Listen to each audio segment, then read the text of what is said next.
Chocomucho versus Cherry Tigo. This is our match hype. Nothing gets more crucial than this. Maghaharap ang Chocomucho Flying Titans at Cherry Tigo crossovers sa City of Pasig Arena sa huling araw ng preliminaries ngayong Sabado, February 22. Target ng Chocomucho na tapusin ang elimination sa isang panalo at gawing momentum ito para sa susunod na yugto ng torneo. Mula sa isang 5-set escape kontra Nextled, muling mangunguna si CC Rondina na nagrehistro ng triple-double performance. May 23 points, 19 excellent digs at 10 excellent receptions. Si Isa Molde naman ay nagdagdag ng 12 points kasama na ang game-winning attack. Pero mahabang pahinga ang naging pagsubok sa Cherry Tigo na huling naglaro pa noong February 6 laban sa Creamline. Malaking papel ang gagampanan nila Ara Galang at Ces Robles upang patunayan na sila pa rin ang mga pinuno ng crossovers.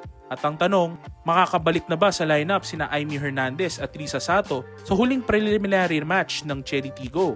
Isang panalo para sa crossovers ang magtutulak sa kanila sa ika-5 o ika-6 na pwesto na posibleng makaiwas sa Flying Titans sa qualifying round. Kaya sino ang magwawagi sa huling laban ng prelims? Magpapatuloy ba ang Chocomucho sa paglipad o makakahanap ng bagong kompas ang Cherry Tigo para makabangon? Pag-uusapan natin yan sa comment section. For more on this match hype, visit onesports.ph.